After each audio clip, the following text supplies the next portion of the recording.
Democrat of the day. Let's do this. 25B, Liz Boldon is running for that House seat. It's an open House seat. DFL currently holds it. Let's make sure we hold on to the seat. Liz is kind enough to join us today to talk about her campaign. Hi, Liz. Hi. How are you today? I'm good. Thank you for having me. My pleasure. You are, you're, of course, we should mention 25B. That's kind of the north side of Rochester, correct? It is. It's about the northern third of Rochester. That's right. All right. So you are one of the few places in the state that gets hotter than us. Are you doing okay down there today? I am. I love this weather, so this is just how I like it. You're like my wife. And I am a northern Minnesota kind of guy. I'm like 65 to 75. That's my window. Anything out of it, it doesn't feel right. But you're like my wife. She gets up in the 80s and even low 90s, and she's like, this is perfect. Agree. Completely agree. I'm sitting outside right now. Wow. Good for you. I'm sweating thinking of you sitting outside. Liz Boldon, let's find out exactly who is Liz. Yes. So, again, thank you for having me. So, I am a nurse, and I'm a mom. I have been caring for people most of my life. My first job was as a CNA in a nursing home when I was 15, and a job that was really hard, but I loved it, and it taught me a lot, and that led to my becoming a nurse. And after graduating with my bachelor's degree in nursing, I moved to Rochester to be a nurse. I didn't expect to live here forever. I sort of thought, it'll look good on my resume, and then I'll move someplace warmer. But 18 years later, I am still here because I love it here, and this is home, and this is where I want to be. And so I'm very much an introvert, and it was not my lifelong goal or thinking that I would run for office. I have certainly worked behind the scenes and sort of quietly on issues that I am passionate about for a long time. But long about 2016, I realized that working quietly behind the scenes was not enough, and that I felt like I really needed to do more. As I said, I'm a mom. I've got 3 kids. I have a daughter who is grown and out of the house and in the Twin Cities, and then 2 teenage boys at home. And so I feel like I need to be able to tell them that I have done everything I possibly can to make the world a better place for them. And so I am looking to use my voice instead of being an advocate for patients and families like I've done for a long, long time, to be an advocate for all Minnesotans and to be part of building a just and inclusive Minnesota that works for everybody. The theme of my campaign is what I hope to lead as a legislature as well is all in. For a couple of reasons. One is that I am all in. I am a really hard worker, and I am all in to do the work on the issues that I care about, and that will make as I said, Minnesota a just and inclusive place for everybody. And then the second piece is all in because I want everybody to be all in. I want to be sure that everybody has a voice, everybody is cared for, everybody is safe, and so that's what I'm trying to do. Let's go back a little bit here. You're not the first person I have heard who said they've gone to Rochester for a job thinking, it'll be a stepping stone. I'll get back into Minneapolis or Chicago or something like that. And they're like, I'm not leaving because Rochester is one of those places that's really I've lived in small town America. Most small towns, most small cities, they don't have what Rochester has, and it is truly its own little unique area, and it's adorable. Frankly, it's adorable. Mm-hmm. It is. It's a fantastic place to be. It's a great place for families.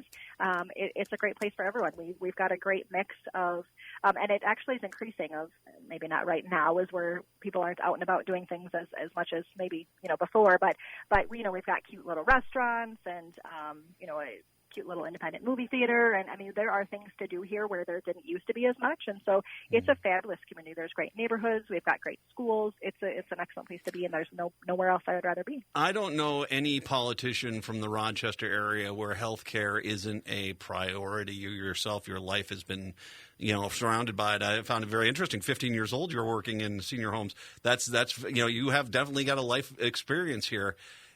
As you talk about that decision to run for office, talk about where your frustrations with where we are going and what you were seeing as far as healthcare and healthcare for the society, where that crosses over and what you want to bring to for your District 25B in St. Paul.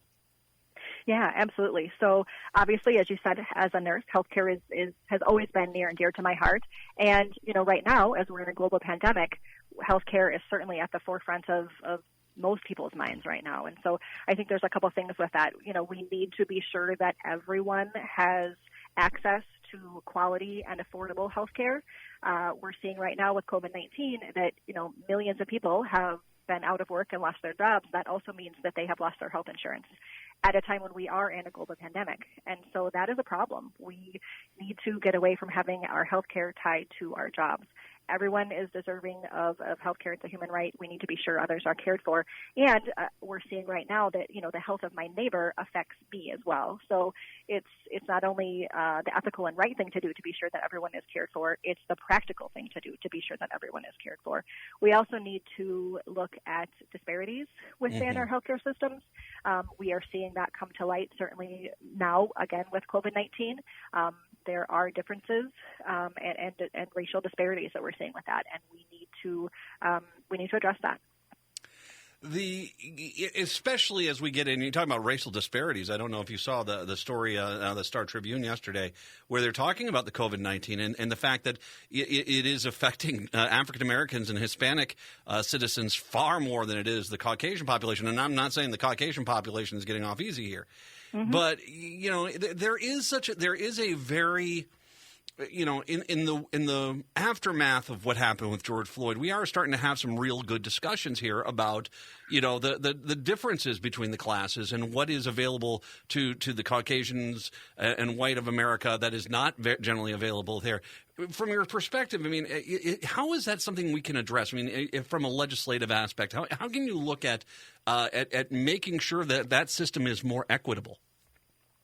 Yeah, that's a great question. I think that is something we absolutely need to look at, and something I think that isn't talked about enough is that sometimes we talk about, the system is broken. Well, it's not. The system is working exactly as it was designed to work. That's how systems work. And so we need to dismantle the system in terms of those racial disparities and create a new one that is equitable and works for everyone, because we are absolutely seeing that it's highlighted with COVID-19, but COVID-19 didn't create these issues.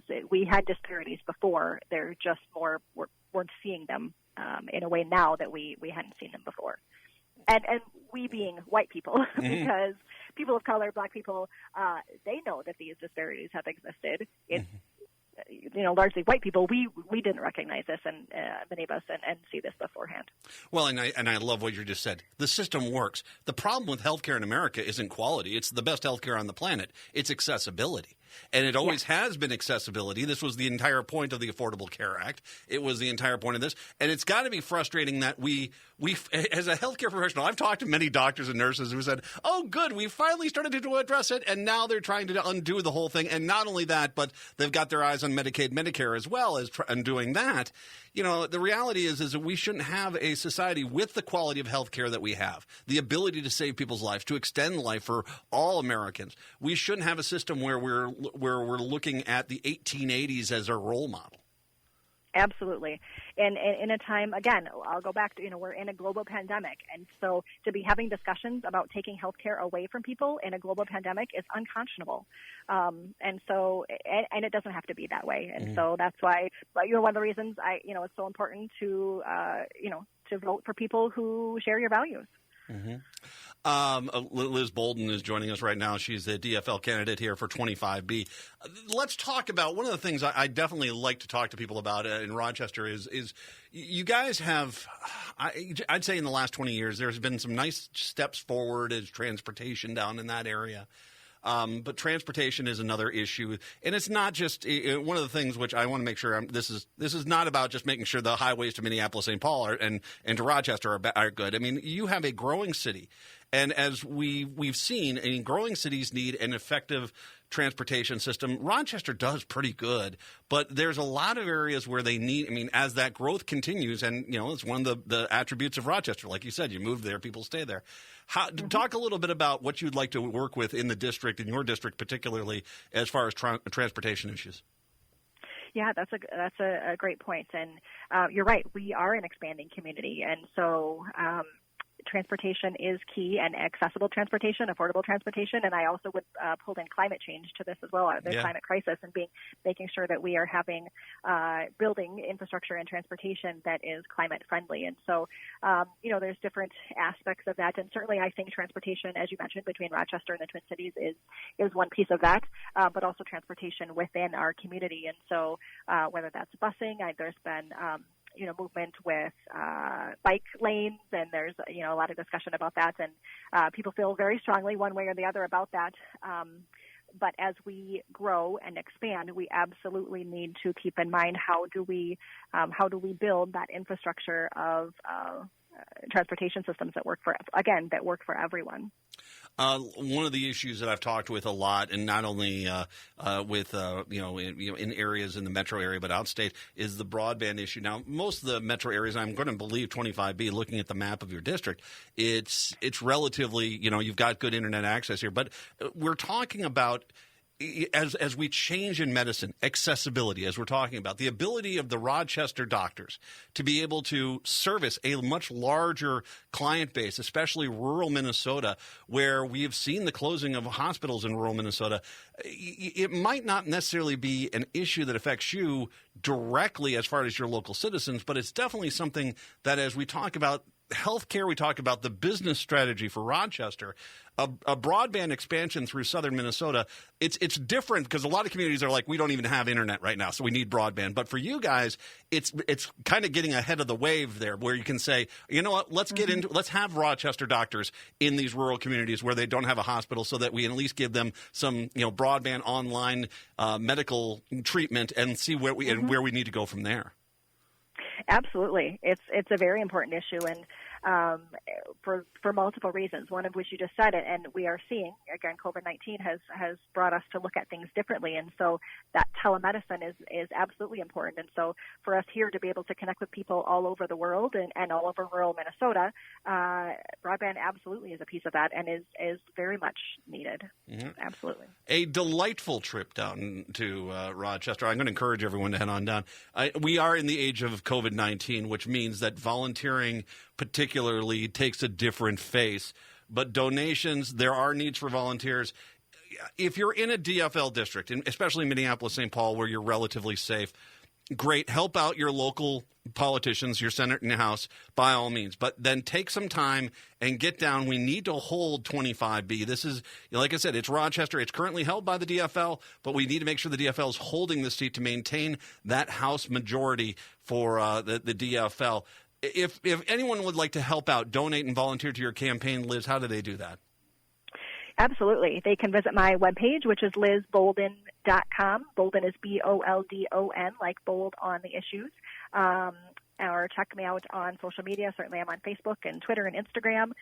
Happy to have help from anyone who would like to volunteer. We are doing phone banks every Tuesday and Thursday evening, reaching out to folks and hearing what's important to them. I am doing every Saturday morning. I'm doing Summer Saturdays with Liz. So every Saturday morning between 9 and 10 a.m. I have an open Zoom call. You can get information about that on my webpage as well. I encourage anybody to join me and just pop in. And if you want to ask questions or share what's important to you, would love for people to get involved. LizBoldon.com, LizBoldon.com, LizBoldon.com. I'll link to everything a little bit later on. Liz, all my best. Thank you very much. I appreciate the time today. You too. Thank you so much.